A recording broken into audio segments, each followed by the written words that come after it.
Mark. Holy crap. Hey, Guess Paul. what? Guess what? House of Brainiac's here? Yes. Plus, I am fully prepared to play our intro today. Oh, this? This. Yeah, Hit it. exactly. Okay, there we go.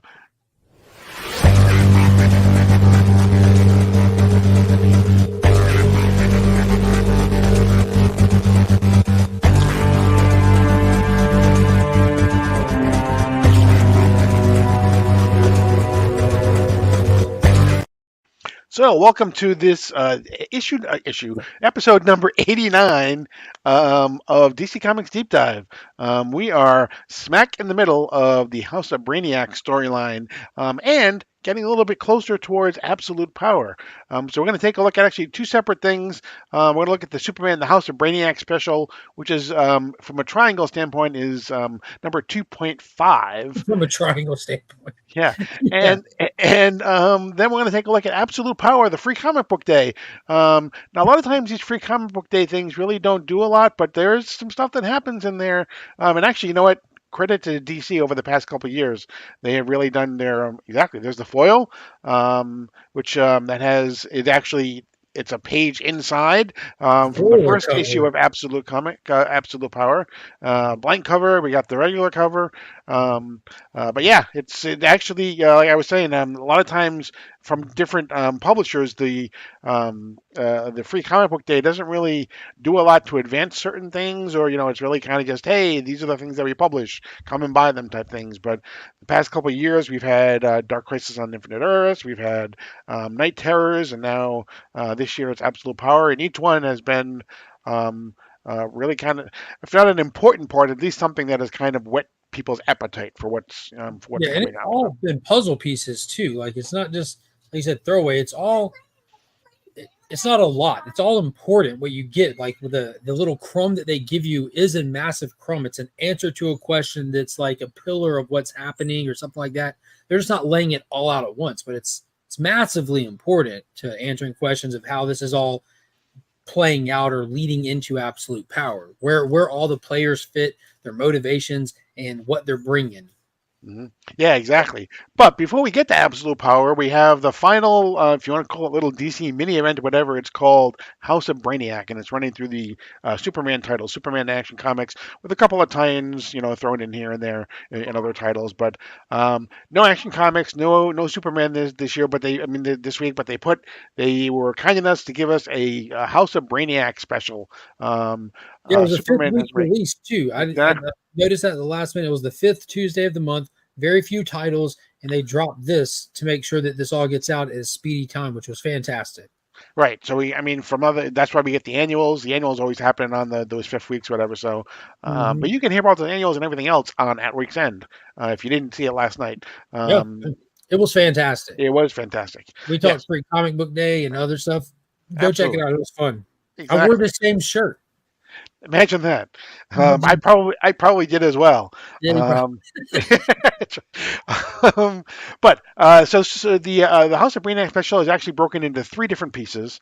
The first part kind of talks about Brainiac and how he managed to how his first interaction with Zarnia occurred, basically. Answered the question of how he acquired a Zarnian army when they were supposed to be the last ones there were. It was great. It was a cool flashback to him patrolling the cosmos and observing this planets and here and there. And over in Zarnia, things were crazy. They cracked the code of immortality. And the downside to that is sometimes people get bored. And General Cathal was one of those folks that got bored and just liked to wreak havoc.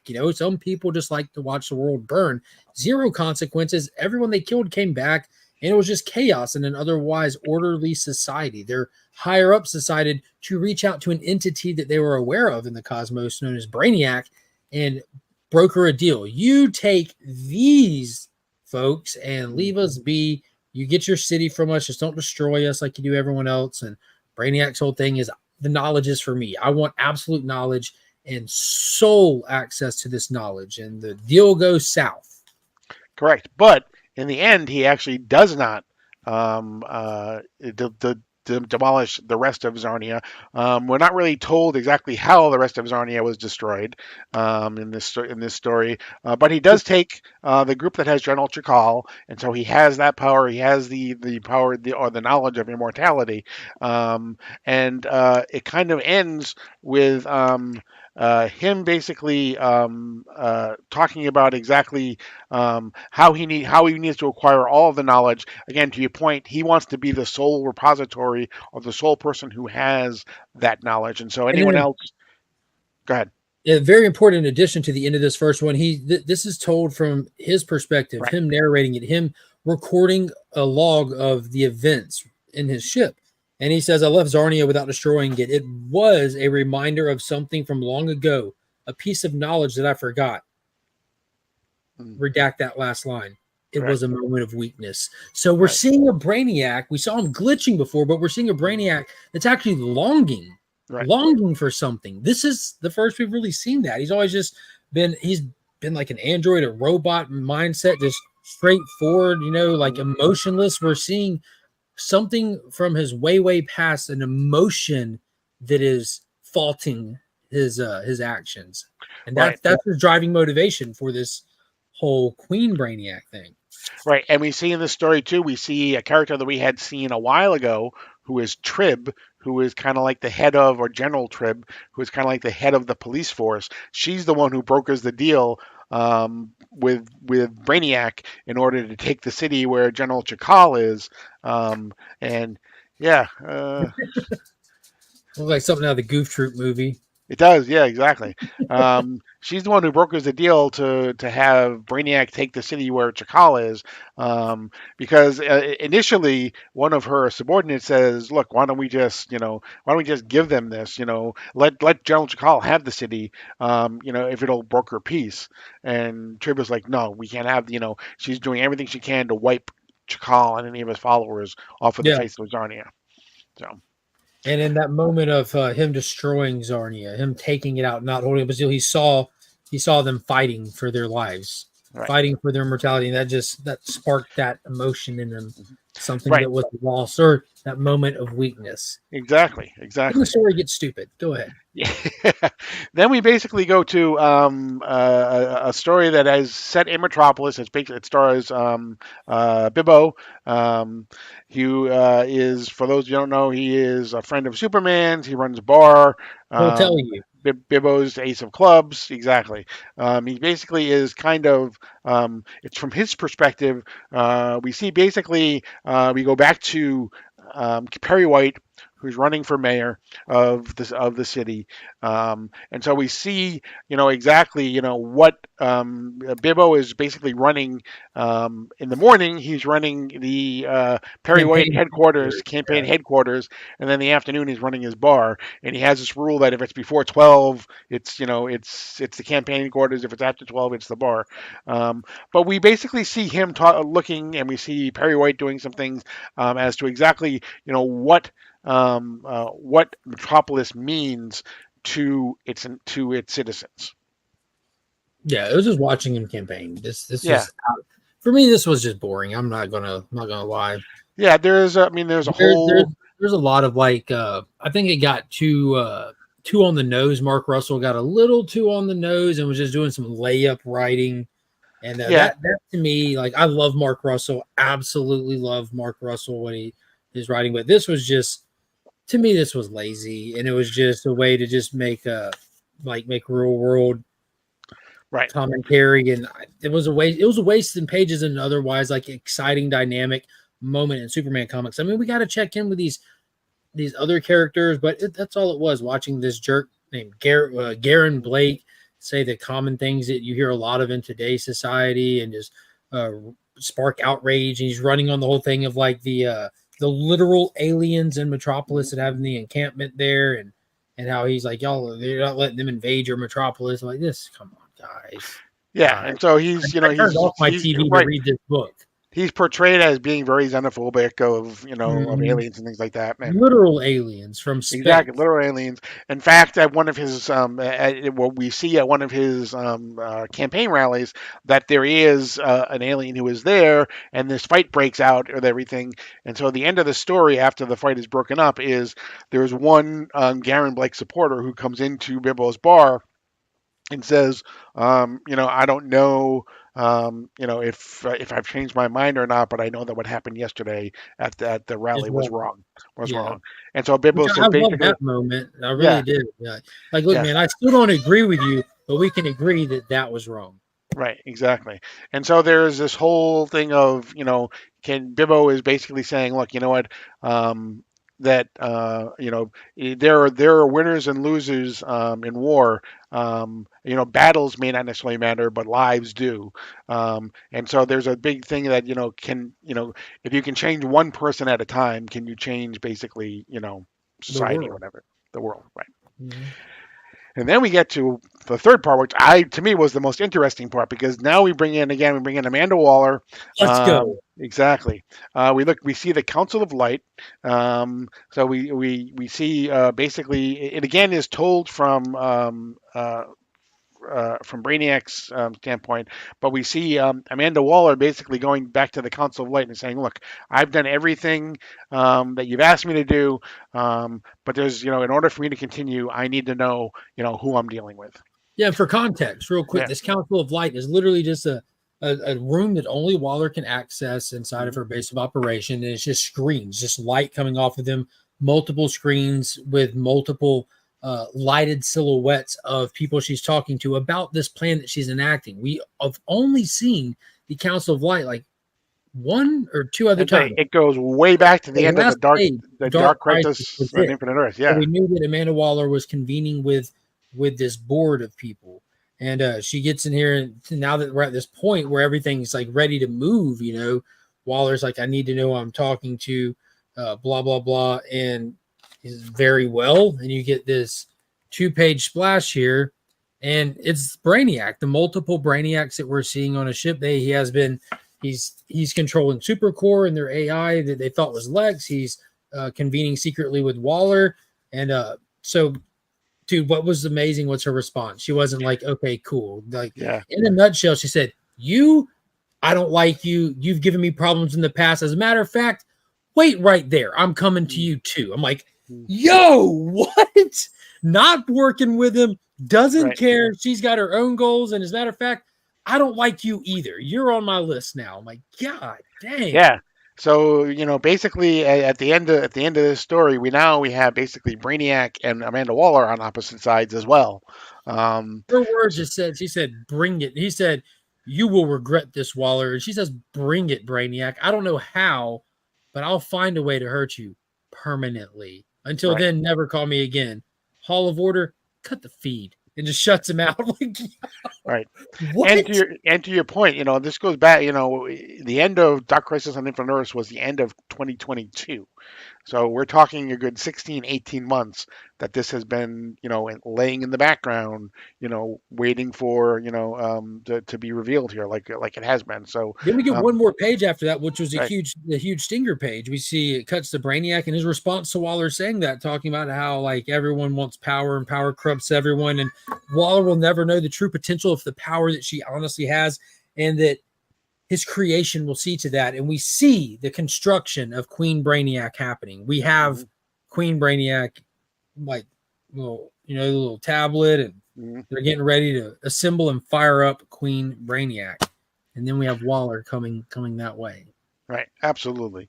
Um, a lot of times, these specials that they've done in the past have just kind of been almost throwaway stories for the most part. But these are incredibly important, except for the middle story. These are incredibly important to the overall House of I Brainiac don't know. I and think Mark to Russell Absolute Power. cured society with that middle story. Thank God for him. You never know. You never know. Never know. Someone might have read it and be like, yo, I gotta quit like beating up kids at rallies. There you go. There you go. But it was also free comic book day, so you had to pay for the House of Brainiac, but you got this for free if they had it at your local comic book store. And you Um, get a good shot at what Brainiac is assembling right there on the cover. This would be technically the third cover appearance right. because you get a little silhouetted version there. But we also saw in that the first connecting cover that they Right. did. Yeah, Yep. so that would have been Action Comics last Right. issue. That the first cover appearance of Queen Brainiac. If you're keeping tabs on the keys associated with the character. Right. And they still and I'm still not convinced that the Sovereign's not going to show up here somehow too, because they keep talking about her being in the something of Sovereign. Let me. Spokesperson, yeah, Yeah. the Yeah. point person. Sovereign Yeah. works in the shadows, Amanda Waller's in the light, and Right. they keep telling us that she is. It even tells us in here under her little character bio credentials. What do they call her? That's fail safe. Let's see. Amanda Waller is The Bureau of Sovereign, director of the Bureau of Bureau. Sovereign. Yep. So that's something So that hasn't really come to fruition yet. We haven't seen that really play out. I guess next issue of Wonder Woman, maybe. maybe. Because she, I mean, and the reason why I say that is because, okay, we have Brainiac, who's the Superman, we have Failsafe, who's Batman, but they clearly have a Trinity on here, who is Wonder Woman, obviously. I And so guess they right just now, happen to do like just attach her to that. Just right, attach her to that so we can call it a Trinity of Evil. There wasn't really a because Waller's just a DCU bad guy, but most notably, I think people I don't know, she's Superman or Batman more than Wonder Woman, but she's definitely been issues for both of them. right. In the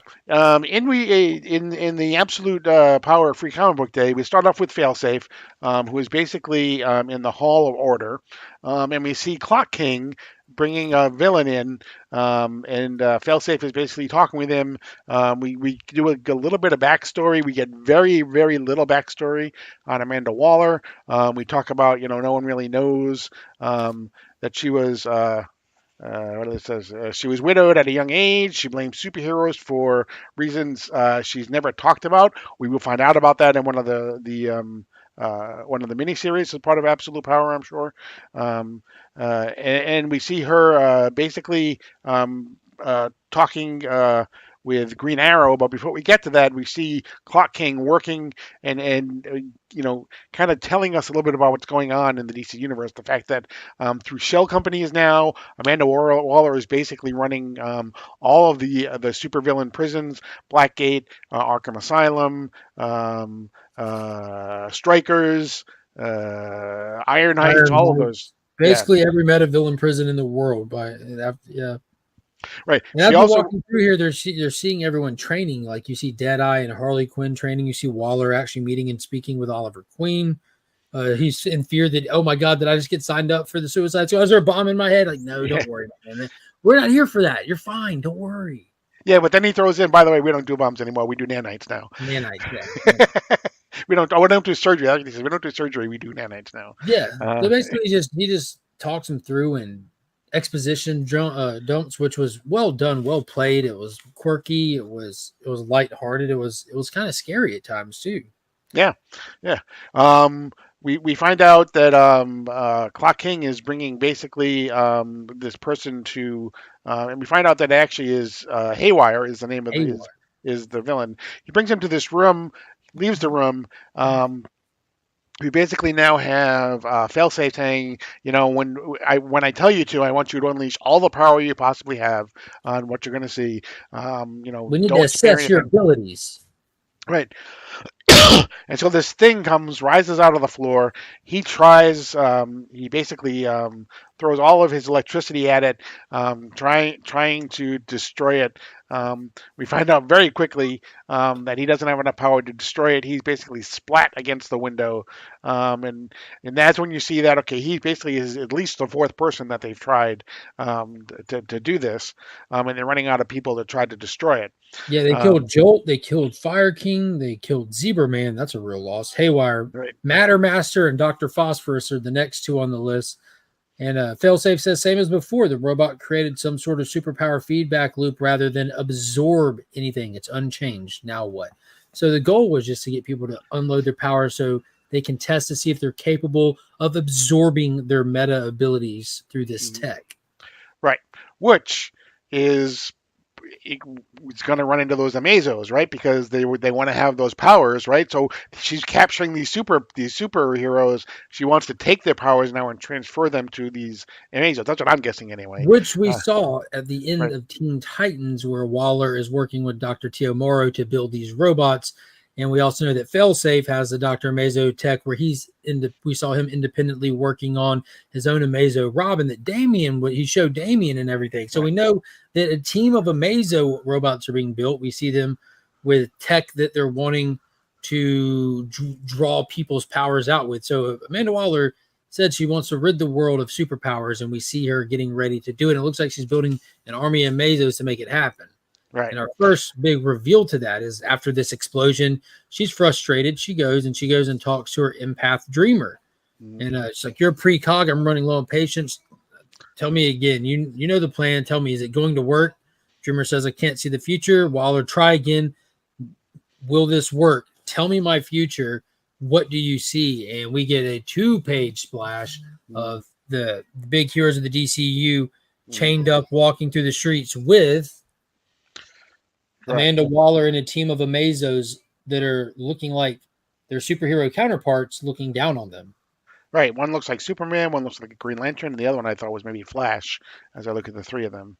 Yeah, we got Um, Wonder Woman for sure, Green Lantern, and I guess that's Superman with an A on his chest. yeah.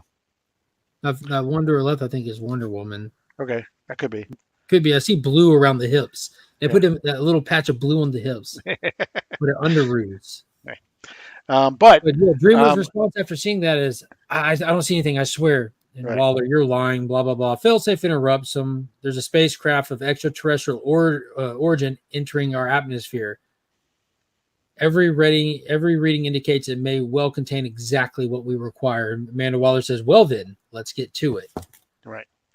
She's going to go get the tech from Brainiac. Exactly. That's got to be Brainiac. So. Yo, I can't wait. Like, thinking about it, at this moment in time, in DC Comics, there's nothing I want to see more than Failsafe and Brainiac go head to head. Mm-hmm. Yeah, absolutely. Like, send Failsafe out there just to run roughshod through that ship and end up leaving, like, logicking with Queen Brainiac, and coming back with Queen Brainiac and him. And, like, that would be dope just to see Failsafe just rip through and, like, a council of Brainiacs. Mm-hmm. And then the rest of the free comic book day is we get almost kind of like not really set up this way, but almost kind of like who's who pages that we used to get. And we have one on Amanda Waller, we have one on Failsafe, we have one on the House of Brainiac, and then we also get a quick description of Waller's road to war through Dark Crisis, Lazarus Planet, Night Terrors, Titan's Peace World. But you can skip those because you can just go back and watch all of our episodes, and we'll take it through each one of those. So and then we get obviously some ads, and then we get a quick.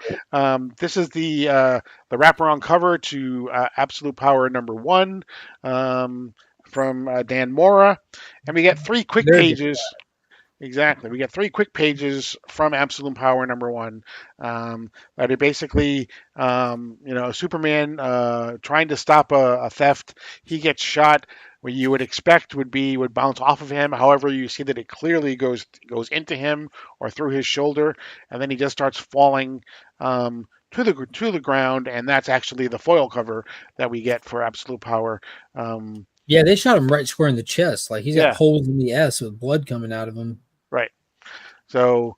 And it says, the power drain begins. Absolute Power #1. Superman has been depowered. Unbeknownst to him, he flew up there, but he wasn't strong enough to stop a bullet.